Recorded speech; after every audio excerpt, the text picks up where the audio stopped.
Assalamualaikum warahmatullahi wabarakatuh. Perkenalkan, nama saya Levia Dewi Astrini dengan NIM 12020700039 dari kelas 2B. Di sini saya akan menjelaskan mengenai kaidah-kaidah fikih, mata kuliah ilmu fikih. Yang pertama adalah pengertian dari kaidah-kaidah fikih. Kaidah-kaidah fikih berasal dari bahasa Arab, yaitu al-qawaid al-fiqhiyah. Kaidah-kaidah fikih juga diartikan sebagai ketentuan hukum yang bersifat umum, yang mencakup hukum-hukum derivasinya karena sifat keumumannya atau totalitasnya. Secara kebahasaan, kaidah-kaidah fikih adalah dasar-dasar, aturan-aturan, atau patokan-patokan yang bersifat umum mengenai jenis-jenis atau masalah-masalah yang termasuk ke dalam kategori fikih. Kemudian, pengertian kaidah fikih menurut para ulama. Yang pertama adalah menurut At-Taftazani.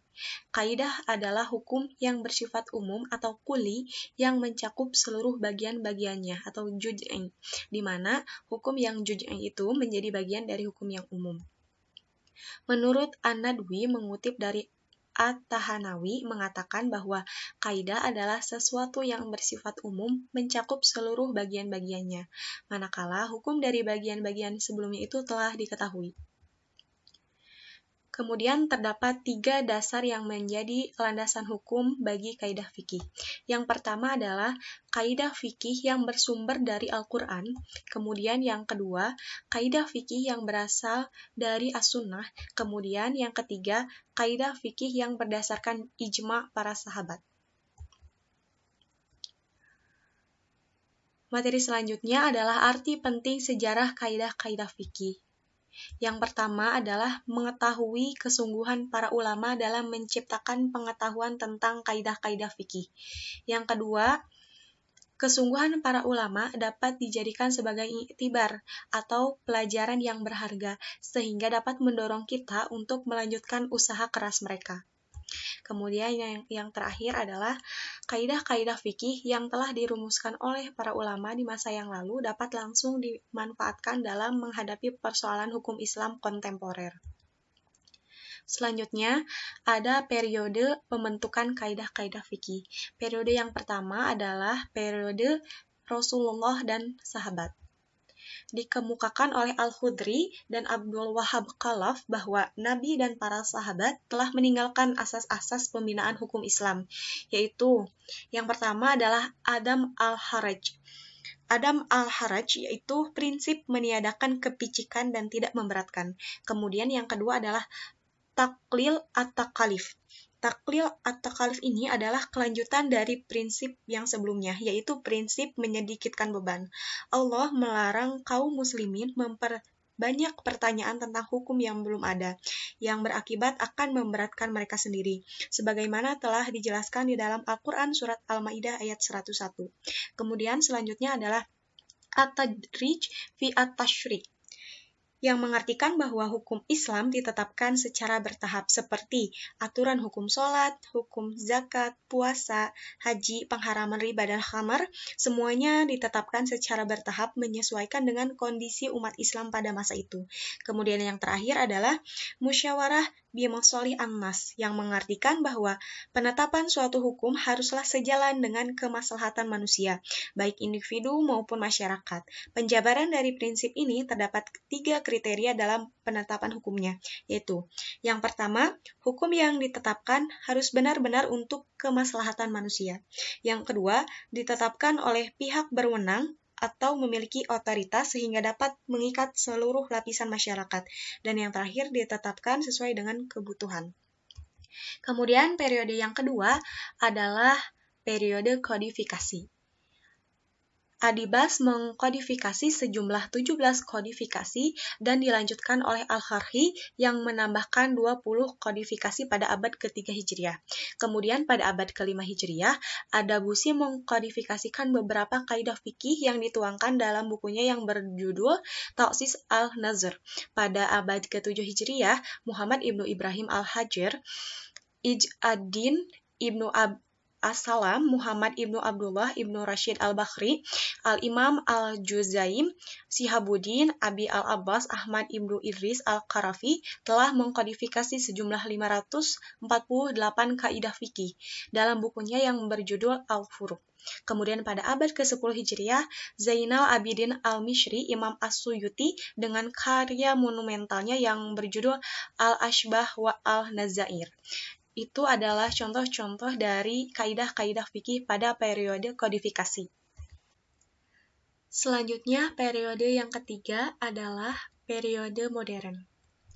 Kaidah-kaidah fikih pada periode modern ini diantaranya yang pertama, majalah Ahkam Adliyah yang memuat sejumlah 99 kaidah fikih yang mengambil dari kitab Ibnu Nujaim al-Hadimi secara selektif, dengan penambahan kaidah yang relevan dengan masyarakat Turki.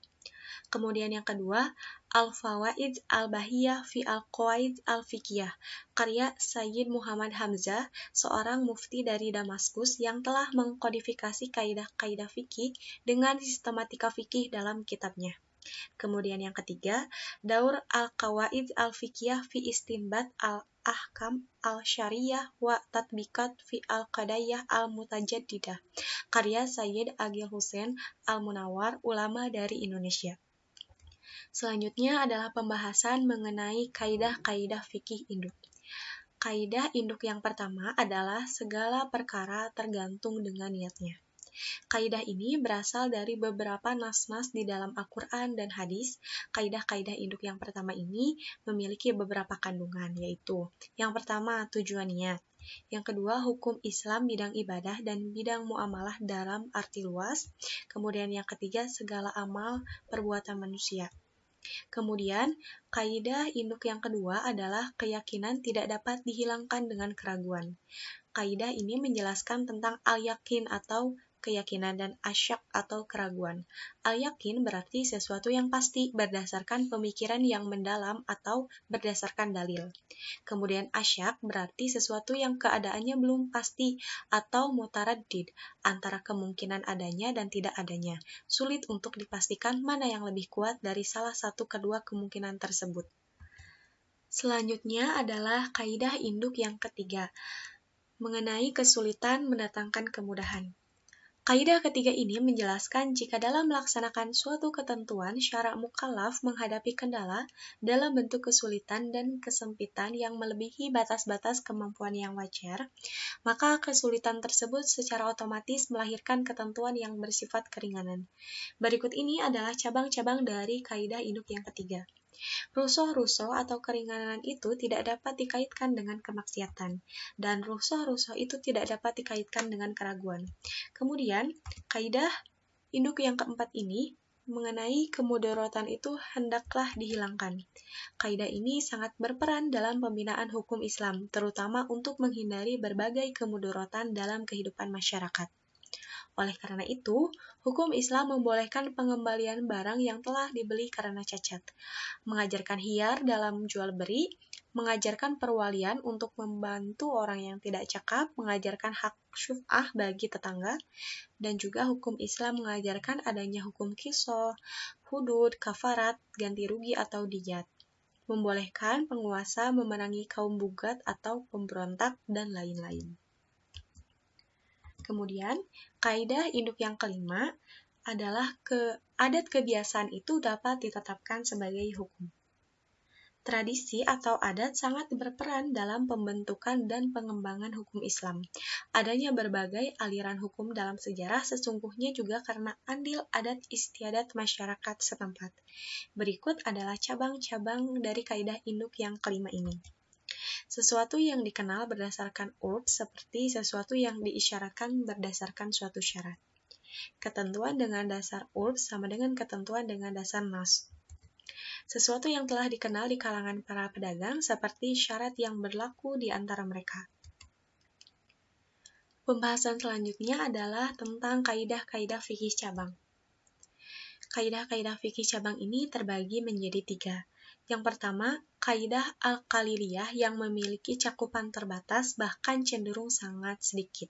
Yang kedua, kaidah al-asasiyah yang memiliki cakupan furu'iyah yang sangat luas, komprehensif, dan universal, sehingga hampir menyentuh elemen hukum fikih.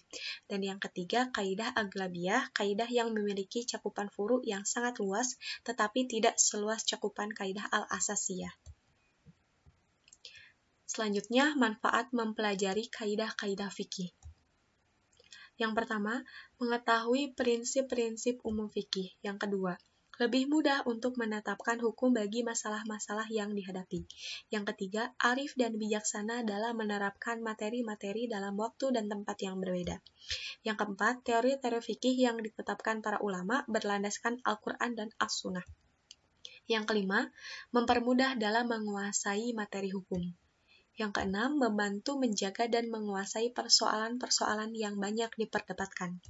Yang ketujuh, mendidik orang yang berbakat dalam ilmu fikih ketika melakukan analogi ilhaq dan takhrij untuk memahami permasalahan-permasalahan yang baru. Yang kedelapan, mempermudah orang yang berbakat fikih dalam mengikuti dan memahami bagian-bagian hukum dengan mengeluarkannya dari tempatnya. Selanjutnya, urgensi dari kaidah-kaidah fikih. Yang pertama, kaidah fikih mempunyai kedudukan istimewa dalam khazanah keilmuan Islam karena kepakaran seorang faqih sangat terkait erat dengan penguasaan kaidah fikih. Yang kedua, dapat menjadi landasan dalam berfatwa. Yang ketiga, menjadikan ilmu fikih lebih teratur sehingga mempermudah seseorang untuk mengidentifikasi fikih yang jumlahnya sangat banyak. Sekian pemaparan materi dari saya, mohon maaf apabila ada kesalahan. Terima kasih telah menonton videonya. Wabillahi taufiq wal hidayah. Wassalamualaikum warahmatullahi wabarakatuh.